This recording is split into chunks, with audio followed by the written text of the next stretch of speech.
नमस्कार, बहुत स्वागत है आप सभी का हमारे इस खास कार्यक्रम मसला में। मैं हूं आपके साथ ज्योति यादव। आज हम चर्चा करेंगे हरियाणा में होने वाले नगर निकाय चुनाव पर।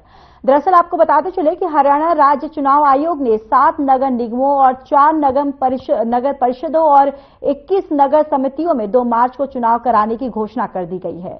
और वहीं राज्य चुनाव आयुक्त धनपत सिंह ने कहा कि चुनाव की घोषणा के साथ ही संबंधित नगर निकायों के अंतर्गत आने वाले क्षेत्रों में आदर्श आचार संहिता लागू हो गई है। अगर किसी ने चुनाव आचार संहिता का उल्लंघन किया तो नियमानुसार कार्रवाई होगी। हरियाणा के चुनाव आयुक्त धनपत सिंह ने कहा कि चुनाव स्वतंत्र और निष्पक्ष तरीके से कराए जाएंगे। घोषित सभी निकायों में मेयर और पार्षदों के चुनाव होंगे।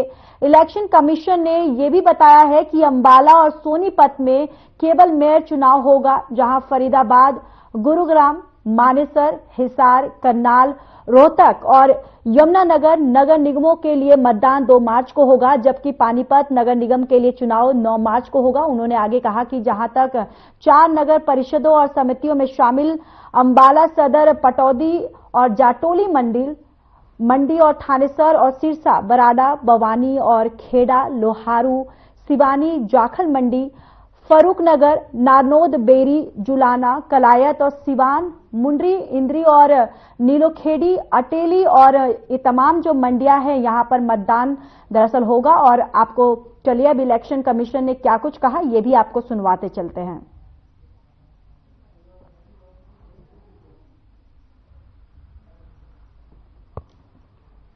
तो देखिए, हरियाणा राज्य चुनाव आयोग ने दरअसल 4 फरवरी को 7 नगर निगमों और 4 परिषदों और 21 नगर समितियों में 2 मार्च को चुनाव कराने की घोषणा की है। राज्य चुनाव आयुक्त धनपत सिंह ने कहा है कि चुनाव की घोषणा के साथ ही संबंधित नगर निकायों के अंतर्गत आने वाले क्षेत्रों में आदर्श आचार संहिता जो है वो लागू हो गई है। अगर किसी ने भी चुनाव आचार संहिता का उल्लंघन किया तो उसके खिलाफ नियमानुसार कार्रवाई जो भी होगी वो की जाएगी। और साथ ही साथ हरियाणा के चुनाव आयुक्त धनपत सिंह ने यह भी कहा है कि चुनाव स्वतंत्र और निष्पक्ष तरीके से कराए जाएंगे और घोषित सभी निकायों में मेयर और पार्षदों के चुनाव होंगे। इलेक्शन कमीशन ने यह भी बताया है कि अंबाला और सोनीपत में केवल मेयर चुनाव होगा, जहां फरीदाबाद, गुरुग्राम, मानेसर और हिसार, करनाल, रोहतक और यमुनानगर नगर निगमों के लिए मतदान होंगे, जहां 2 मार्च को ये मतदान होंगे, जबकि पानीपत नगर निगम के लिए चुनाव 9 मार्च को होंगे। और देखिए, नतीजे आने के बाद 12 मार्च को इसकी गिनती होगी। और आपको ये भी बताते चले कि नतीजे आने के बाद पता चलेगा कि आखिर जनता किसको आशीर्वाद देती है।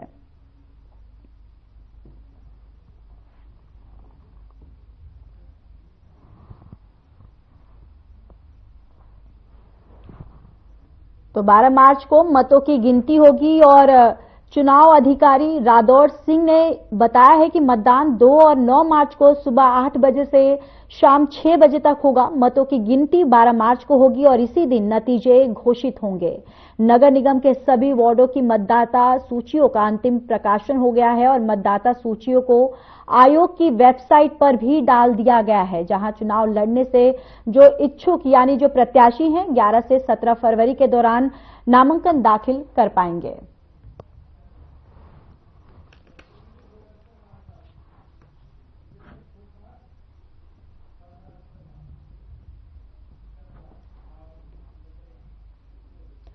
तो चलिए इसी पर चर्चा करने के लिए हमारे खास मेहमान भी जुड़ चुके हैं, उनका तारुफ करवा देती हूं आप सभी को। बीजेपी से रामराजेश शर्मा हमारे प्रवक्ता जो हैं वो जुड़ चुके हैं और विजेंद्र खोखर जो हैं वो कांग्रेस के प्रवक्ता वो भी जुड़ चुके हैं। आप दोनों का बहुत बहुत स्वागत है सर। और सबसे पहले रामराजेश आपके पास आते हुए, देखिए सबसे पहले तो हम आपसे यही जानना चाहेंगे कि इस चुनाव को लेकर किस तरीके के समीकरण है या किस तरीके की तैयारियां जो है बीजेपी की तरफ से की गई है। देखो, मैं बताना चाहूंगा, समीकरण हमारे पक्ष में है और हमारी तैयारियां बिल्कुल बूथ स्तर पे हैं। विश्व के सबसे बड़ी पार्टी है हमारी, सबसे बड़ा संगठन है और जिस तरह से हमारे मंडल अध्यक्षों के चुनाव हुए हैं उससे पहले बूथ कमेटियां भी हमने बना ली हैं। शक्ति केंद्र प्रमुखों के हमारे चुनाव हो चुके हैं। हमारा संगठन बहुत मजबूत है और संगठन के अनुसार और मैं जिस तरह से मुख्यमंत्री हमारे जनता के बीच में रहते हैं, जनता की समस्याओं का निदान करते हैं। और पहले भी उन्होंने, बहुत पहले, आज भी उन्होंने मीटिंग ली है।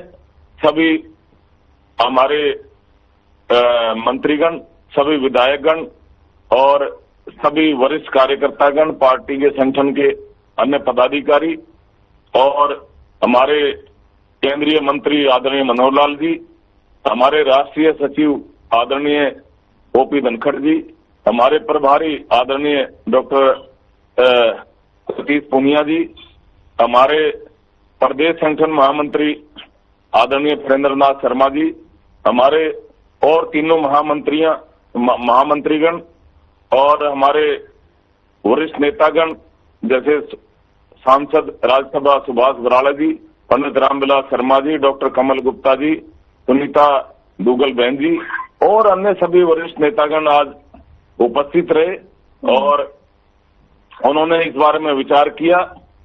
6 तारीख तक, 6 और 7 तारीख को हम बायोडाटा कलेक्ट करेंगे। जो इच्छुक उम्मीदवार हैं जो चुनाव लड़ेंगे 6-7 तारीख तक अपना बायोडाटा दे सकते हैं। 8 तारीख को पार्टी उस पर विचार करेगी, 9 तारीख को पैनल बनेगा और जिस तरह से मैं समझता हूं देवतुल्य जनता जनार्दन का आशीर्वाद हमारे को मिल रहा है, मैं दावे के साथ कह सकता हूं ट्रिपल इंजन की सरकार हमारी बनेगी और यहां भी कमल खिलने जा रहा है। दिल्ली में भी कमल खिल रहा है, हमारा पड़ोसी राज्य है, वहां भी कमल खिल रहा है और स्पष्ट बहुमत से वहां पर भी हमारी सरकार आ रही है। और जिस तरह से विश्व के सबसे लोकप्रिय और ताकतवर प्रधानमंत्री आदरणीय नरेंद्र मोदी जी की अगुवाई में हमारा देश बहुत आगे बढ़ रहा है। जनता ने उनको आशीर्वाद दिया है, तीसरी बार केंद्र में हमारी सरकार बन रही है, तीसरी बार वो हमारे प्रधानमंत्री कुर्सी पर विराजमान हुए जनता के आशीर्वाद से। उनकी अगुवाई में हमारा देश बहुत आगे बढ़ रहा है।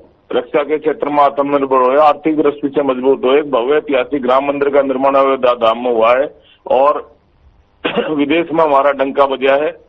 धारा 370-35 से जम्मू कश्मीर से हटाई गई है। ऐसे हरियाणा में भी हमारे बहुत ही लोकप्रिय मुख्यमंत्री, जन जन के चेते, युवाओं के हृदय सम्राट, सत्ती बिरादरी के मसीहा और जो हरियाणा एक, हरियाणवी एक, सबका साथ, सबका विकास, सबका विश्वास, इस पैटर्न पर हमारी सरकार काम करी है। समान विकास कार्य पूरे प्रदेश में हो रहे हैं। मेरिट के आधार पर हमारे युवाओं को नौकरियां मिल रही हैं और मैं दावे के साथ कह सकता हूं कि हमारा संगठन इस तरह से मजबूत है, जिस तरह से जनता का आशीर्वाद, प्यार, दुलार हमारे को मिल रहा है।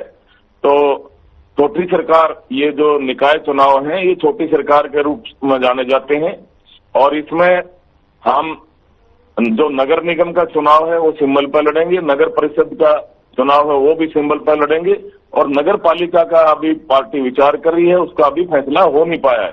तो यहाँ भी कमल खिलने जा रहा है और मैं ये चीज जनता के रुझान को देखते हुए, जनता के बीच में हमारा कार्यकर्ता रहता है, चाहे सीवर की समस्या है, चाहे वो बिजली पानी की समस्या है, चाहे वो सफाई व्यवस्था है, कोई भी इस तरह की समस्याएं हैं, उसका निवारण तुरंत हमारा कार्यकर्ता है, हमारा संगठन है, हमारे विधायकगण हैं, हमारे मंत्रीगण हैं, हमारे वरिष्ठ नेतागण हैं, तो तुरंत समाधान करते हैं। और माननीय मुख्यमंत्री जी ने इस बारे में पहले ही आवश्यक दिशा निर्देश जारी कर दिए थे सभी अधिकारियों को।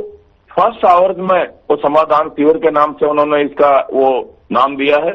फर्स्ट आवर में वो समाधान शिविर लगाते हैं, उनको जनता की समस्याओं का निवारण करते हैं और जिस तरह से मुख्यमंत्री भी रात के 12-12, 1-1 बजे तक जनता जगते रहते हैं, जनता की सेवा में समर्पित रहते हैं, 24 घंटे जनहित कार्यों में लगे रहते हैं। तो मैं दावे के साथ कह सकता हूं कि हमारी सरकार बनने जा रही है, छोटी सरकार हमारी, और जिस तरह से जनता का आशीर्वाद, प्यार, दुलार हमारे को मिल रहा है, हम जनता की ऐसे ही सेवा करते रहेंगे, जनता हमारे को आशीर्वाद देती रहेगी। आने वाले 30-35 साल तक हमारी सरकार ऐसे ही चलती रहेगी और ट्रिपल इंजन की सरकार हमारी बनने जा रही है।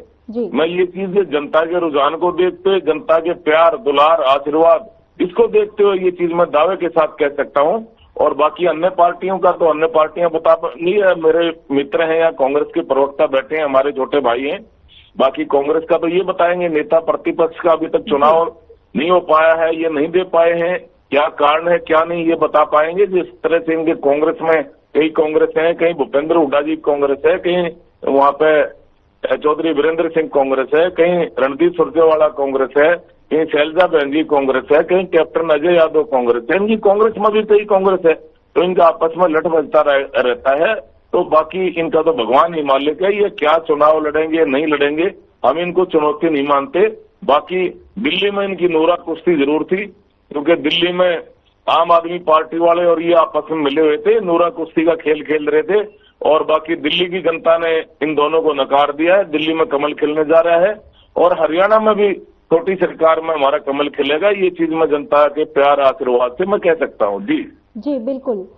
तो देखिए यहाँ पर विजेंद्र जी आपके पास आते हुए, देखिए यहाँ पर बीजेपी जिस तरीके से आपने शर्मा जी जो उन्होंने कहा आपने सुना कि किस तरीके से बीजेपी यहाँ पर फुल ऑन कॉन्फिडेंट में है, और आखिर हो भी सकता है क्योंकि लोकसभा के नतीजे जिस तरीके से हमने देखे, चाहे विधानसभा के नतीजे देखे, तो कहीं ना कहीं यहाँ पर बीजेपी जो है वो ट्रिपल इंजन की सरकार यहाँ पर फिर से बनाने के लिए पूरी तरह से कॉन्फिडेंट में यहाँ पर आती हुई नजर आ रही है। और देखिए यहाँ पर शर्मा जी ने ये भी आरोप लगाया है कि हम तो यहाँ पर अपनी सरकार जो है वो बनाने जा रहे हैं, लेकिन जो बाकी पार्टी हैं या फिर कांग्रेस पार्टी है उनका हम नहीं कह सकते। इस पर आपकी टिप्पणी? देखिए मेरे भाई रामराज जी ने बड़ी बातें करी, मैं उनका सभी का जवाब एक एक करके दूंगा। इनको मेरे भाई रामराज शर्मा जी थोड़ी सहन शक्ति रखिए और प्यार से सुनिए, मेरी भी बातें प्यार से सुनिए, मैंने पूरी प्यार से सुनी है। मेरे भाई रामराज जी शर्मा जी बोल रहे हैं कि हमारे प्रधानमंत्री का भी देशों में डंका बज रहा है। आज की ताजा खबर है, हमारे हरियाणा पंजाब के ज्यादा बच्चे हैं, वो किस तरह से हवाई जहाज के अंदर बेड़ियों से बांधकर उनको अमृतसर हवाई अड्डे पर छोड़ा गया है। ये एक शर्म की बात है हमारे देश के लिए। शीर्ष 10 देशों में हमारे देश का कहीं भी नाम नहीं है। क्या ये हमारे मोदी जी का डंका है? किस प्रकार कहते हैं हमारे मोदी जी ने नमस्ते ट्रंप हवन तक कर रहे थे, ये जब भी ट्रंप का इलेक्शन चल रहा था जीतने के लिए हवन तक किया कि ट्रंप जीते। आज ट्रंप ने हमारे देश को कितना नीचा दिखाया, इससे दुर्भाग्यपूर्ण कोई बात नहीं है। ये तो हमारा मोदी जी का डंका बजा, इस पे बात थी। और ये बात करते हैं संगठन की, हमारे शीर्ष नेतृत्व ने सभी नगर निगमों में, नगर पालिकाओं में सभी जगह अपने प्रभारी नियुक्त कर दिए हैं। और बात करते हैं आपस में कांग्रेस ये है कांग्रेस वो है। बीजेपी में फिलहाल सभी ने पता है अनिल विज जी को किस प्रकार चुप कराया। वो एक हफ्ते से लगातार मुख्यमंत्री पर भी आरोप प्रत्यारोप लगा रहे थे। इन्होंने आपस में क्या साठगांठ हुई इनकी, ये यही भाई बता सकते हैं मेरे रामराज जी कि अनिल विज जी को कैसे शांत करा गया। वो खुद अपनी सरकार पे आरोप लगा रहे थे कि सरकार बिल्कुल गलत तरीके से काम कर रही है। और बात करूं अब मेरे भाई रामराज शर्मा जी की कि हमारा संगठन बहुत बड़ा मजबूत है। आपके संगठन में भी ऐसी बात नहीं है, जूता बजता है कहीं भी जालो। रामविलास शर्मा जी आपके नेता थे, जिस प्रकार मनोहर लाल खट्टर जी को सीएम बनाया, आपके रामविलास शर्मा जी रो रहे थे, उनकी आंसू पोंछने आपको जाना था, वो खुद रो रहे थे, आंसू निकल रहे थे उनके, रामविलास शर्मा जी के भी आंसू निकल रहे थे। हाँ, अब बता दूं मैं, बात आ जाओ अभी फिलहाल की। बीजेपी पार्टी के प्रदेश अध्यक्ष हैं अनिल विज जी, बार बार कह रहे थे इस्तीफा दे देना चाहिए। और अपोजिशन तो जब एक सरकार का इनका मंत्री कहता है तो विपक्ष का भी पूरा हक बनता है, अन्य पार्टियों का भी हक बनता है कि उसका इस्तीफा होना चाहिए और बीजेपी को ले लेना चाहिए। इसका सीधा असर नगर निगम के चुनाव पर सीधा असर पड़ेगा। जिस प्रकार से हमारे बच्चे रिपोर्ट हो रहे हैं अमेरिका से, जिस प्रकार से इनके प्रदेश के अध्यक्ष पर 376B के तहत मुकदमा दर्ज हुआ है, इससे बिल्कुल इसका सीधा असर नगर निगम के चुनाव पर पड़ने वाला है।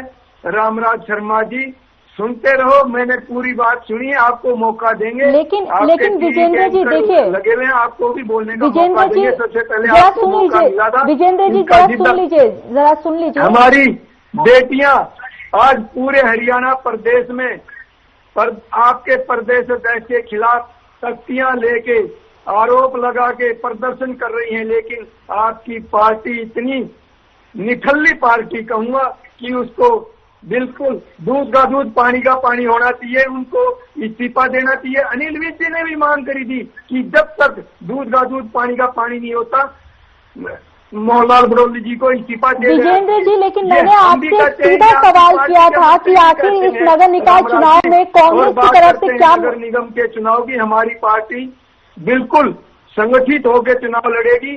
वोट परसेंट आप हरियाणा के अंदर देख लो, आपकी सरकार पंजाब में नहीं, आपकी सरकार हिमाचल में नहीं, और आपकी सरकार हरियाणा में भी जनता मेहरबान नहीं हुई, ईवीएम मेहरबान हुई। और मैं बता दूं, नगर निगम के चुनाव पर भी मैं बोलना चाहता हूं, 2 तारीख को चुनाव है, क्या उसमें 10 दिन लगेंगे काउंटिंग होने में? 12 तारीख, इतनी दूर की तारीख। आप बार बार कहते हो कि इन्होंने अपना अभी तक प्रभारी नहीं चुना, विपक्ष का नेता नहीं चुना। अरे 2 तारीख को इलेक्शन है, आप दिल्ली का इलेक्शन आज क्या तारीख है?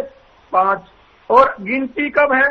8 तारीख। ये तो उससे भी छोटा चुनाव है विधानसभा से, इसकी गिनती आपने 10 दिन बाद क्यों कराई?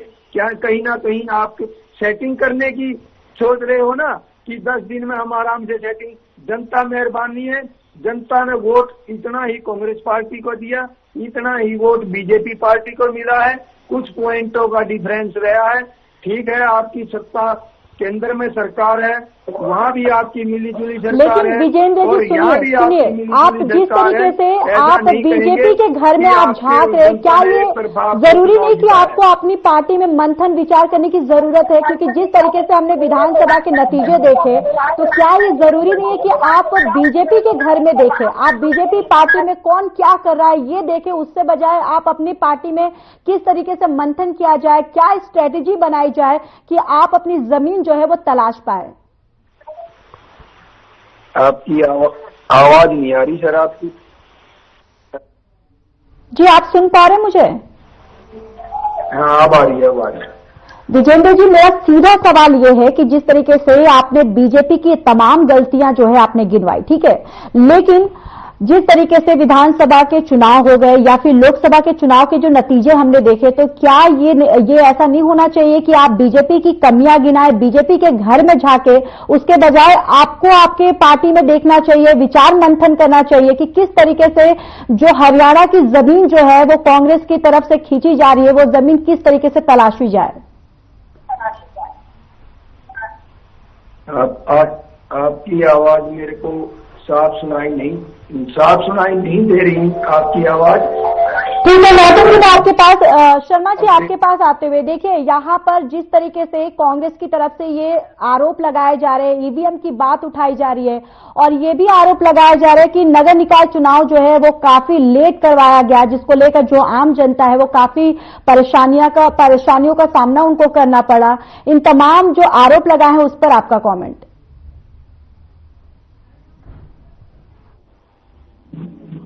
कई जगह तो कोर्ट में माननीय पंजाब एवं हरियाणा हाई कोर्ट में मामला पेंडिंग था कई जगह। दूसरा, ये मतदाता सूचियां अपडेट नहीं थी, ये भी रीजन है। और बाकी तो चुनाव आयोग का काम है, कब चुनाव कराता नहीं कराता, ये चुनाव आयोग का काम है, वो इंडिपेंडेंट है और वो किसी के अंदर काम नहीं करता। दूसरा, मैं आपको बताना चाहूंगा, ये जो गैप बता रहा था मेरे भाई, 9 तारीख को पानीपत में चुनाव है, तो इस वजह से जो आप बता रहे थे ना, मैं लेट है इतना गैप क्यों है? 9 तारीख को चुनाव है, तो इसलिए 12 को रिजल्ट आएगा, तो इसमें कोई ज्यादा गैप तो है नहीं। दूसरा, एक कांग्रेस पार्टी का मैं समझता हूं एक प्रथा बन गई है, जहां ये जीत जाते हैं वहां तो सब कुछ ठीक है, चाहे हिमाचल है, कर्नाटक है, जहां ये जीत गए वहां तो ईवीएम सब ठीक है, मशीनें ठीक है, बहुत व्यवस्था बहुत बढ़िया है। जहां हरियाणा में भी 37 सीटें मिलने की जीत गए, वहां सब कुछ ठीक था, मशीनें ठीक थी, सब ठीक था। जहां ये हार जाते हैं वहां ईवीएम तो टिकरा फोड़ देते हैं, मशीनें खराब थी, मशीन में ये था, मशीन में ये था। अब केजरीवाल जी भी इसकी भाषा बोलेंगे, दिल्ली में जब रिजल्ट आ जाएगा हमारी सरकार बन जाएगी तो केजरीवाल और ये दोनों आपस में मिले हुए हैं, ये नूरा कुश्ती खेलते रहते हैं। अब दिल्ली में भी इन्होंने नूरा कुश्ती खेल ली, पंजाब में भी खेल ली। जहां ये जीत जाते हैं वहां तो सब कुछ ठीक है, जहां हार जाते हैं वहां पर मशीन में ये था, मशीनों में ये गड़बड़ था, ये था, वो था। तो भाई इनके जो घटक दल है नेशनल कॉन्फ्रेंस और उनके मुख्यमंत्री हैं जम्मू कश्मीर के अमर अब्दुल्ला जी, फारूक अब्दुल्ला के लड़के, उन्होंने इनका घटक दल भी है, उन्होंने इनको सलाह दी थी कि भाई ईवीएम पर रोना धोना छोड़ दो, जो देवतुल्य जनता जनार्दन ने जनादेश दिया है उसका सम्मान करो, जनादेश का सम्मान करो, ये ईवीएम पर रोना धोना छोड़ दो। तो मैं मेरे भाई को यही सलाह देता हूं कि भाई जहां सब कुछ ठीक है वहां तो आपके पक्ष में है, वहां तो सब कुछ ठीक है, जहां आप हार जाते वहां मशीनों का ठेका छोड़ना छोड़ दो और जो जन आदेश मिलता है उसकी भावनाओं की कदर करो। और ये जनता है, जनता भगवान का रूप है, इसकी इज्जत करो। जिस तरह से इनके राष्ट्रीय महामंत्री देवतुल्य जनता जनार्दन को राक्षस कहते हो, कहते हैं बीजेपी का वोटर राक्षस है। मैं कुरुक्षेत्र की धरती पर खड़ा होकर श्राप देता हूं, अरे आपका श्राप को दुर्वासा मुनि का श्राप है क्या? जनता तो भगवान का रूप है, कल तक आपका वोटर थी, आज हमारा वोटर है। जो जनता की सेवा करेगा जनता उसका वोटर रहेगी, जनता उसको आशीर्वाद देगी। तो भाई ये रोना धोना छोड़ दो। और आपने अगर श्राप देना है, ये कहते हैं इनका राष्ट्रीय महामंत्री बीजेपी का वोटर राक्षस है, मैं श्राप देता हूं। अरे श्राप का आपने देना है तो उसको दीजिए जिससे आपको हरियाणा की राजनीति से बाहर कर दिया, अपने राजस्थान में जाके एमपी राज्यसभा का चुनाव लड़ना पड़ा। जनता तो भगवान का रूप है, जनता क्यों श्राप दे रहे हैं भाई? और आपका श्राप को दुर्वासा मुनि का श्राप है क्या? जनता तो भगवान का रूप है, क्यों श्राप दे रहे हैं? आपको क्या अधिकार बनता है श्राप देने का? तो ये जनता है, जनता भगवान का रूप है, जनता जनार्दन है। तो इसलिए मैं आपको ये बात की सलाह दूंगा भाई ये रोना धोना छोड़ दो, जो जन आदेश मिलता है उसका आप सम्मान करो। दूसरा जहां तक बात है,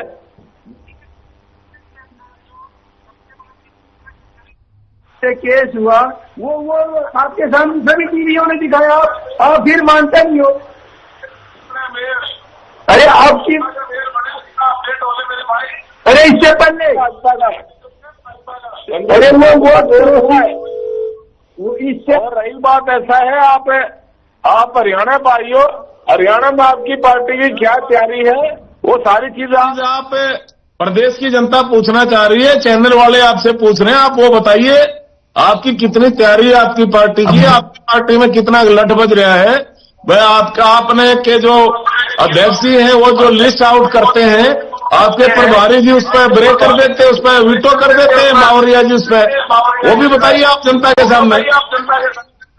जनता सब जानती है, लेकिन मैं ये कहता हूँ हमारी पार्टी आपस में जो मर्जी इस पे संज्ञान शीर्ष नेतृत्व लेगा, लेकिन हमारी पार्टी के नेता बहन बेटियों की इज्जत पर हाथ नहीं डालते। इससे बड़ी शर्म की बात नहीं होगी। आपका जवाब देता हूं, बड़ी शर्म की बात नहीं, आपकी खुद प्रदेश अध्यक्ष में फंसा हुआ है। सुनो, ठीक है विजेंद्र जी, हम जवाब लेंगे, लेकिन यहाँ पर एक रुकेंगे एक छोटे से ब्रेक के लिए, जल्द हाजिर होंगे।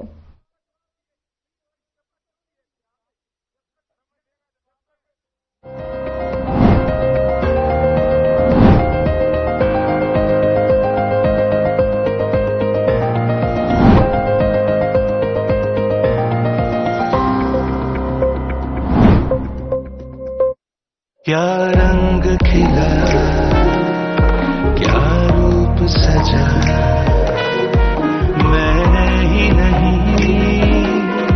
दुनिया ने कहा।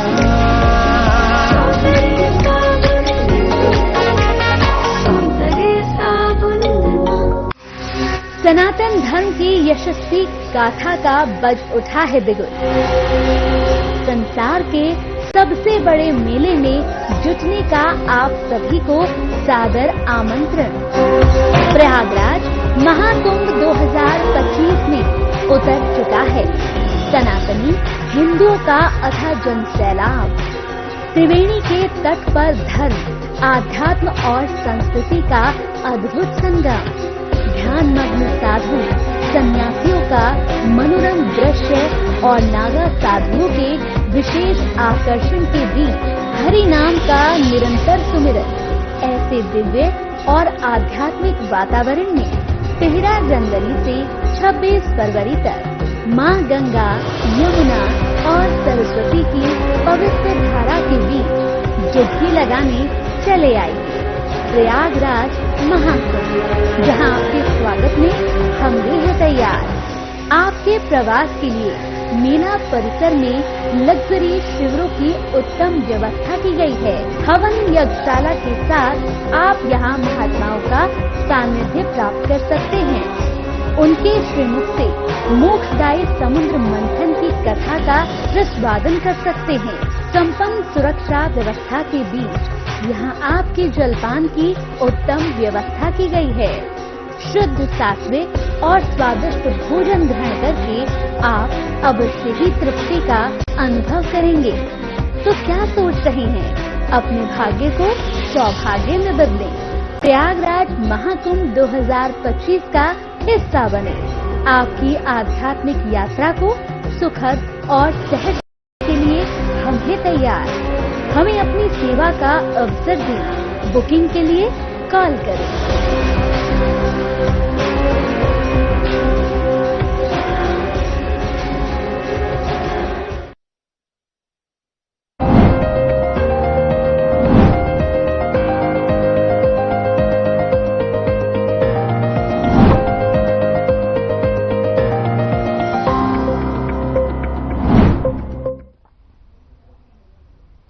तो ब्रेक के बाद स्वागत है आप सभी का। देखिए, नगर निगम हरियाणा में चुनाव जो है उसका बिगुल बज चुका है और 8 निगम समेत 35 निकायों में चुनाव जो है वो 2 मार्च को वोटिंग होगी और 12 मार्च को नतीजे आएंगे। और इसी पर हमारे जो मेहमान हैं वो जुड़े हुए हैं। लगातार इस पूरी खबर पर चर्चा जो है हमारी हो रही है। और देखिए विजेंद्र जी, अब आपके पास आते हुए सीधा सा मेरा सवाल था कि कांग्रेस के पास कौन से ऐसे मुद्दे हैं, कौन से ऐसे मजबूत मुद्दे हैं जिसको लेकर वो जमीनी स्तर पर जाएगी और लोगों को लुभाएगी और जो अपनी जमीन जो खिसकती हुई नजर आ रही है वो फिर से उसको तलाशने की कोशिश करेगी। मेरे से सवाल कर रहे हो मैम? जी जी बिल्कुल विजेंद्र जी, आपसे ही। हेलो, हाँ जी, मेरी आवाज आ रही है आपको? हाँ अब आई है, अब आ रही है। अब कभी कट जाती है, कभी आ जाती है आवाज। जी विजेंद्र जी, मेरा यही सवाल था कि कांग्रेस के कौन से ऐसे मुद्दे हैं जिसको लेकर वो मजबूती के साथ इस चुनाव में लड़ने जा रही है। क्योंकि मैंने जब आपसे सवाल किया तो आपने डोनाल्ड ट्रंप की बात कही, आपने बीजेपी की तमाम गलतियां गिनवाई, लेकिन आपने ये नहीं बताया कि कौन से ऐसे मुद्दे हैं, कौन से ऐसे मजबूत मुद्दे हैं जिसको लेकर आप जो कांग्रेस पार्टी है वो जमीनी स्तर पर लड़ने जा रही है। सुनिए मैम, हमारा मुद्दा रहेगा 2 तो मैंने आपको गिनवा दिए। एक तो प्रदेश अध्यक्ष का सेक्स स्कैंडल में फंसना, दूसरा बच्चे डिपोर्ट हो रहे हैं अमेरिका से। ये 2 मुद्दे ये हो गए। तीसरा मुद्दा मैं बताता हूँ। अभी अभी हरियाणा सरकार ने पटवारियों की एक सूची निकाली है जिसमें उनके ऊपर एक्शन लेना है। और दूसरी सूची अब इनकी आ रही है तहसीलदारों पे। यानी सूची क्यों बनाने की जरूरत पड़ी, क्यों बनाई जा रही है इनकी वरिष्ठ अधिकारियों की, वरिष्ठ पटवारियों की, वरिष्ठ तहसीलदारों की? इसका मतलब भ्रष्टाचार हुआ है। इनकी सरकार 11 साल हो गए तहसील में, इसका मतलब भ्रष्टाचार हुआ है। जब ये सूची बनाई जा रही है तहसीलदारों की, पटवारियों की, ये भ्रष्टाचार नहीं रोक पाए, किसी भी शहर की गंदगी साफ नहीं कर पाए। किसी भी शिविर है, 1 घंटा पूरी बारिश हो जाए, कोई भी शहर ऐसा नहीं है जो लबालब भरना जाता हो। कोई भी शहर में पानी की निकासी का कोई समाधान नहीं कर पाए।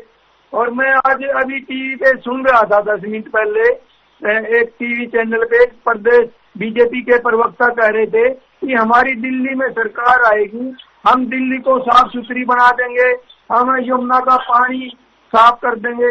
एंकर ने खुद पूछा ये सवाल कि आप अकेले कैसे करोगे? आम आदमी की पार्टी सरकार है, आपकी भी सरकार है, ज्वाइंट सरकार है दिल्ली के अंदर, केंद्र की भी है। जब तो आप दोनों मिलके तो कर नहीं पाए, अब अकेले आप बोल रहे हो हम ये कर देंगे। फिर इनका क्या था? महिलाओं को इन्होंने क्या कहा अपने घोषणा पत्र में, विधानसभा के घोषणा पत्र में सुन लीजिए। विधानसभा के घोषणा पत्र में कहा 2100 रुपए हर महिला के खाते में आएंगे 18 से 60 साल की महिला को, लेकिन वो अब तक नहीं आए। 500 रुपए का सिलेंडर देंगे, यही जुमला इन्होंने दिल्ली के अंदर भी खेला कि हम 500 रुपए का सिलेंडर कर देंगे। अरे भाई, हरियाणा का चुनाव जा लिया, वहां तो 500 रुपए का सिलेंडर हुआ नहीं अभी तक। इलेक्शन से पहले अपने घोषणा पत्र में कहा था 2100 रुपए देंगे महिलाओं को, वो तो अभी तक आपने हरियाणा में करा नहीं। अब क्या करेंगे? तो झूठे वादे, ये झूठे जुमलों की सरकार है, झूठे वादों की सरकार है।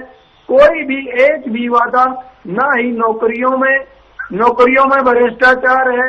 मेरे भाई रामराज बार बार कहते हैं कि मुख्यमंत्री जी ने वादा किया था मैं शपथ बाद में लूंगा, नौकरी पहले दूंगा। 10 से 15 हजार नौकरी वो इधर से उधर डाइवर्ट होगी। 8-10 हजार नौकरी 5 साल में दी, उनका ढिंडोरा पीटते पीटते इनका सारा 5 साल निकल गए। इसी बात पे जिस दिन से इलेक्शन हुए हैं, शपथ ली है, उस दिन से एक ही गाना गा रहे हैं कि हमारे मुख्यमंत्री जी ने वो नौकरियां लगा दी, पहला था ये घोषणा करी। अरे मेरे भाइयों, कितनी नौकरी दे दी आपने? बेरोजगार युवा Italy, Iran, Serbia, Lebanon, Ukraine, America, England, मतलब कितने देशों में हमारे देश का युवा चला गया। हमारा तो देश आने वाले समय में बुजुर्गों का देश हो जाएगा अगर इनकी नीति ऐसी ही रही रोजगार देने में। मेरे को तो समझ नहीं आता ये काम कहाँ कर रही है ये सरकार, समझ नहीं आता। सिर्फ टीवी चैनलों पे ही दिखाती है, अखबारों में छिपवाती है। टीवी चैनलों की, अखबारों की, मीडिया की सरकार रही है, काम धरातल पे कोई भी होता नहीं। गड्ढे किसी शहर के भरे नहीं है, पानी कहीं जा नहीं रहा, पानी की निकासी कहीं बारिश आ जाती हो नहीं रही। चुनाव लड़ेंगे जी, हम जीतेंगे जी, हम 30-35 साल तक राज करेंगे जी। इनको ये भी पता चल गया, इतने अंतर्यामी है कि हमारी 30-35 साल तक सरकार रहेगी। मेरे को समझ नहीं आता है ऐसी कौन सी दूरबीन है इनके पास, कहां से आती है ऐसी बातें। ठीक है, इसका जवाब मैं ले लेती हूँ शर्मा जी से। देखिए, यहाँ पर आपके पास शर्मा जी आते हुए सरासर यहाँ पर विजेंद्र जी की तरफ से यह आरोप लगाया जा रहा है एक निष्पक्ष चुनाव को लेकर, बेरोजगारी को लेकर और साफ पानी को लेकर कि तमाम जो बीजेपी है ऐसे वादे करती है लेकिन धरातल पर काम कुछ भी नहीं होता है। ये साफ तौर पर कांग्रेस की तरफ से यह आरोप लगाया जा रहा है। देखो, मैं आपको बताना चाहूंगा भाई, कांग्रेस का धरातल अलग है और आम जनमानस का धरातल अलग है। देवतुल्य जनता जनार्दन के धरातल पर तो सारे काम हो रहे हैं, सारा काम इम्प्लीमेंट हो रहा है। आज इतना है, कांग्रेस का धरातल जरूर खत्म हो चुका है क्योंकि कांग्रेस तो खत्म हो चुकी है और जनता नकार चुकी है इनको।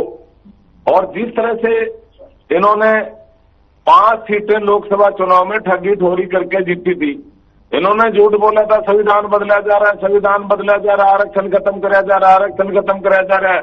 बहनों के खाते में 1 लाख आएंगे, 1 लाख आएंगे, सालाना 1 लाख आएंगे, 8,500 रुपए महीना आएंगे, 8,500 रुपए महीना आएंगे, फटाफट फटाफट फटाफट फटाफट। और झूठे गारंटी कार्ड तक इन्होंने बहनों को बांट दिए थे, इन्होंने बहनों को भी नहीं बख्शा था। तो जनता जाग चुकी थी उस टाइम पे, जनता ने इनको नकार दिया। इनकी काट की हंडी एक बार चढ़नी थी, चढ़ गई।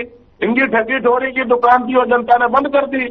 अब इनके पास में कहने के लिए तो कुछ है नहीं, इनका धरातल तो खत्म हो चुका है क्योंकि जनता ने खत्म कर दिया इनका धरातल। तो दूसरा, मेरा भाई जो विजेंद्र है, इन्होंने अभी कांग्रेस प्रवक्ता ने कहा नौकरियों का इन्होंने जिक्र किया। मैं आपको बताना चाहूंगा, पहले हरियाणा में भर्तियां किस आधार पर होती थी? परिवारवाद, क्षेत्रवाद, भाई भतीजावाद, जातिवाद। उस टाइम में आदरणीय मनोहर लाल जी हरियाणा के मुख्यमंत्री थे, उन्होंने इस वाद को तोड़ा। उन्होंने कहा कि भाई पूरा हरियाणा मेरा परिवार है, पूरा हरियाणा के बच्चे मेरे परिवार के बच्चे, मेरे परिवार के सदस्य हैं और मैं मेरिट के आधार पर भर्तियां करूंगा। आदरणीय मनोहर लाल जी ने ये प्रथा शुरू करी। हरियाणा में पहली बार ऐसा हुआ था कि मेरिट के आधार पर भर्तियां शुरू हुई और इसका जिक्र विश्व के सबसे लोकप्रिय और ताकतवर प्रधानमंत्री आदरणीय नरेंद्र मोदी जी ने कल धन्यवाद प्रस्ताव के दौरान सदन में भी ये बात कही कि हरियाणा में बिना खर्ची बिना भर्ती के मेरिट के आधार पर भर्तियां हो रही हैं। ये अपना आप में एक उदाहरण है और उसी का परिणाम है। देवतुल्य जनता जनार्दन ने केंद्र में तीसरी बार सरकार बनाई हमारी, हरियाणा की प्रदेश की जनता ने आशीर्वाद दिया और तीसरी बार हरियाणा में भी हमारी सरकार बनी और आदरणीय नायब सिंह सैनी जी दूसरी बार मुख्यमंत्री बने। आदरणीय जो मनोहर लाल जी ने वो प्रथा शुरू करी थी बिना खर्चे बिना पैसे के मेरिट के आधार पर नौकरी देना, आदरणीय नायब सिंह सैनी ने उनका फॉलोअप करा मनोहर लाल जी का, और मनोहर लाल जी ने जो शुरुआत करी थी आज उसी पैटर्न पर हमारी सरकार काम करी है। आज बिना खर्ची बिना पर्ची के किसान का बेटा, मजदूर का बेटा, गरीब का बेटा जिसकी 3 पीटी खाली चली गई थी, कोई चपरासी नहीं लगा था, आज मेरिट के आधार पर क्लास 1 अफसर लग रहा है। ये अपना आप में उदाहरण है। जिसके पास में गिनरों तक का भाड़ा नहीं, आज उस घर का बच्चा थानेदार लग रहा है, तहसीलदार लग रहा है, बीडीओ लग रहा है, एसपीएस अफसर लग रहा है, डीएसपी लग रहा है, सिपाही लग रहा है। ये अपना आप में उदाहरण की बात है, ये गौरव की बात है। ये हमारी सरकार लगा रही है, ये आदरणीय नायब सिंह सैनी सरकार लगा रही है। दूसरा मैं बताना चाहूंगा, इनके टाइम में सिर्फ कलोई कलोई के बच्चे नौकरी लगते थे। अरे मेरे भाई, निवासी हलकों के बच्चे नहीं पढ़ते क्या? उन बच्चों का राइट नहीं बढ़ता क्या? उन बच्चों को नौकरियां नहीं चाहिए क्या? वो किसान मजदूर के बच्चे, गरीब के बच्चे नहीं है क्या?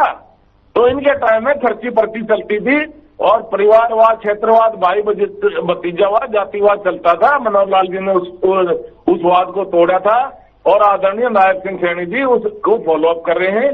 आज उसी पैटर्न पे हमारी सरकार चल रही है। समान विकास कार्य पूरे प्रदेश में हो रहा है। इनके टाइम में रोहतक से आगे, मैं जींद जिले का रहने वाला हूं, और जो रोहतक से आगे जींद शुरू होता है लाखन माजरा तक तो रोड बढ़िया बना दिया। आगे हमारा गांव आता पौड़ी गांव, वहां ऐसे हो गया जैसे पाकिस्तान हो। आगे गड्ढे खोद के रख दिए। और उधर बम्बेवा क्या से पहले जो इनका खेड़ा खेड़े लिए सोनीपत में आते हैं, गुहाना में आते हैं, वहां पर भी ऐसे ही कर दिया। आगे ऐसे हो गया जैसे पाकिस्तान शुरू हो गया। तो इन्होंने तो रोहतक से बाहर तो विकास कार्य करवाए नहीं। अरे निवासी हल्के भी हैं, उनके बच्चे भी पढ़ते हैं, वहां भी देवतुल्य जनता जनार्दन का वास है, वहां भी जनता वास करती है। हमारी सरकार ने समान विकास कार्य पूरे प्रदेश में करवाए हैं। एमएलए चाहे किसी भी पार्टी का हो जी, हमने ये नहीं सोचा कि एमएलए कांग्रेस का वहां पे, एमएलए इन लोग का, किसी भी पार्टी का हो, परंतु समान विकास कार्य पूरे प्रदेश में होंगे। हमने ये नहीं देखा भाई एमएलए हमारी पार्टी का है दूसरी पार्टी का है। हरियाणा एक, हरियाणवी एक, सबका साथ, सबका विकास, सबका विश्वास, इस पैटर्न पर हमारी सरकार काम कर रही है। ठीक है। और हमारे मुख्यमंत्री जी 24 घंटे जनता में सेवा में समर्पित रहते हैं। चाहे रात के 12 बज जाओ, 1 बज जाओ, वो जनता की सेवा में समर्पित रहते हैं।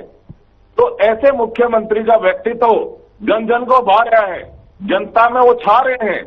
अब भी वो मैं समझता हूं जिस तरह से युवाओं का जहां भी जाते हैं युवा शक्ति उनको घेर लेती है, युवा शक्ति का साथ मिल रहा है, बुजुर्गों का आशीर्वाद मिल रहा है।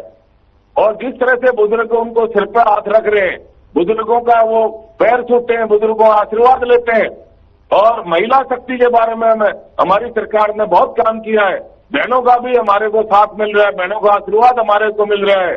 आज छत्ती बरादरी की सरकार है, ये दबे कुचलों की सरकार है, ये वंचित समाज की सरकार है, ये शोषित समाज की सरकार है, ये एससी की सरकार है, बीसी की सरकार है, ये छत्ती बरादरी की सरकार है, ये किसानों की सरकार है, ये मजदूरों की सरकार है, ये कमरे वर्ग की सरकार है, ये सभी वर्गों की सरकार है।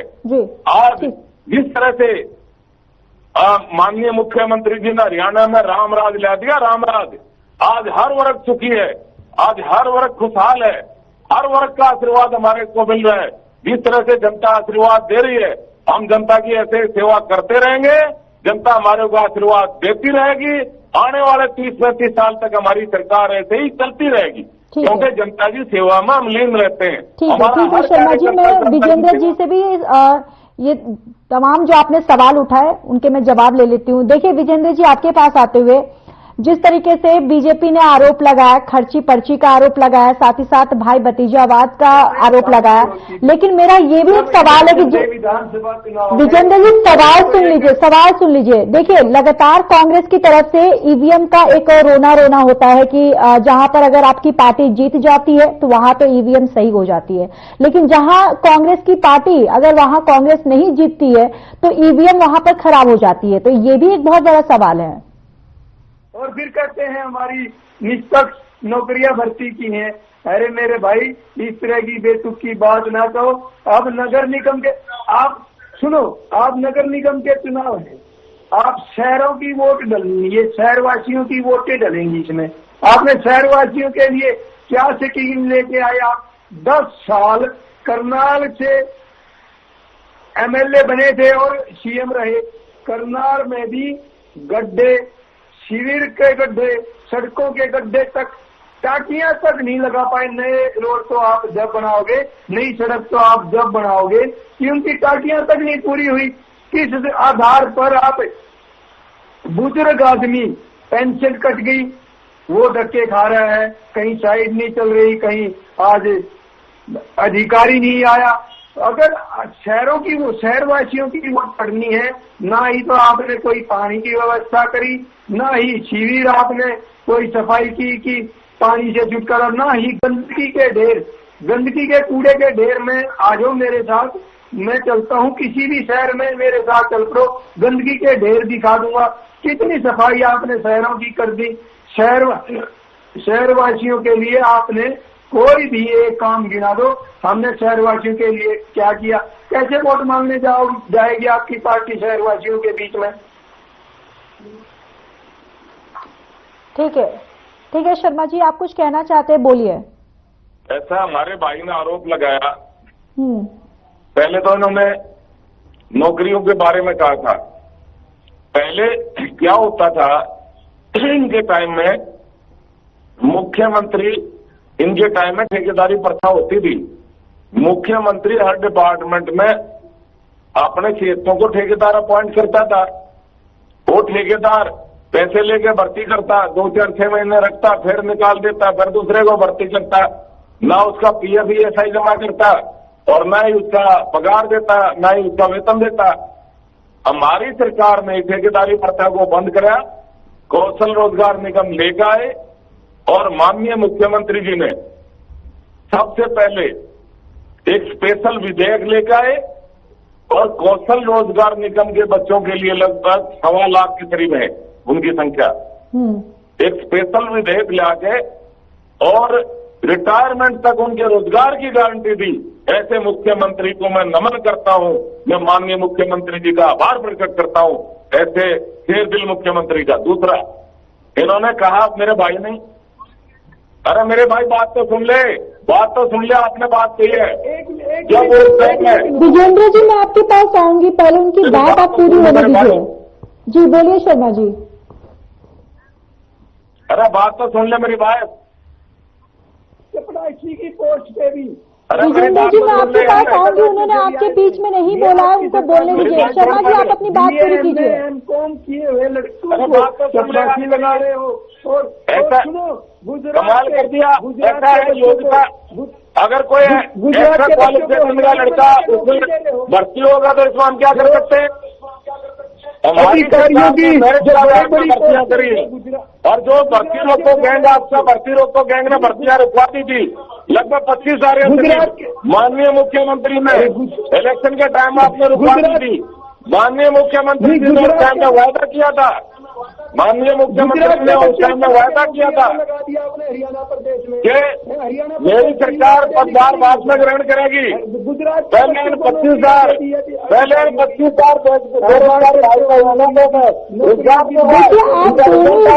बीच में बोलेंगे तो ऐसे तो बातें किसी को समझ में नहीं आएगी। विजेंद्र जी, मैं आपके पास आऊंगी, उनकी बातें पूरी होने दीजिए। इनको ज्वाइनिंग कराऊंगा, उसके बाद में मेरी सरकार पदभार ग्रहण करेगी। माननीय मुख्यमंत्री जी जुबान के धनी हैं, जुबान के पक्के हैं, उन्होंने वायदा निभाया। अरे मेरे भाई, ऐसे मुख्यमंत्री को मैं नमन करता हूँ, मैं नमस्कार करता हूँ और माननीय मुख्यमंत्री जी का आभार प्रकट करता हूँ। डीएससी समाज जो वंचित समाज के नाम से जाना जाता है, उनको उनका हक दिलाया। एससी समाज में एससी वर्ग में आरक्षण में वर्गीकरण कराया, एससी वर्ग के आरक्षण में वर्गीकरण कराया और डीएससी समाज को उसका हक दिलाया।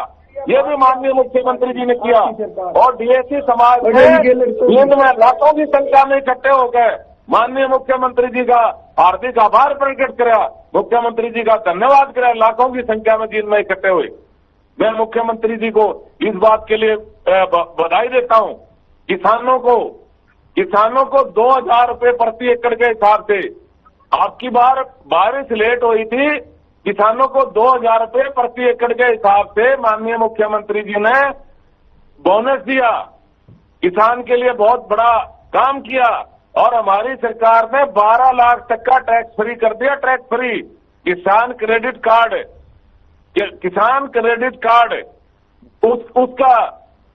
उसमें लिमिट बढ़ा दी। किसान क्रेडिट कार्ड की उसमें लिमिट भी बढ़ा दी। 25 हो गया शुरू। और झूठी पार्टी, झूठे लोग, झूठे वादे करते। 2022 में डबल। कांग्रेस तो गंगोत्री है झूठ बोलने में मेरे भाई। कांग्रेस 2025 गंगोत्री है और इंटरनेशनल अवार्ड जीत सकती है कांग्रेस तो झूठ में। अगर इंटरनेशनल अवार्ड कोई घोषित करा जाए तो कांग्रेस पार्टी उसको जरूर जीतेगी और उसमें कांग्रेस का कम नहीं है झूठ बोलने में। मेरी बात का जवाब तो दो। 2022 तक आय दुगनी करने की बात करी थी। सरकार हमारी प्रदेश सरकार हमारी काम कर रही है। ऐसे ट्रिपल इंजन की सरकार हमारी बनने जा रही है। केंद्र की बात रखी, प्रदेश देश खुले जनता के आशीर्वाद से ट्रिपल इंजन की सरकार हमारी बनने जा रही है। विजेंद्र जी लेकिन मेरा तो बिल्कुल विजेंद्र जी मुझे सुन पा रहे हैं आप? विजेंद्र जी आप सुन पा रहे हैं मुझे? आप 2025 लग रहा कर दिया, बताओ विजेंद्र जी मेरी आवाज आ रही है आपको? जवाब दे दो मेरे को। विजेंद्र जी मेरी आवाज आ रही है आपको? हरियाणा में तो कौन सी 24 फसलें गिरा दो। 24 फसलें।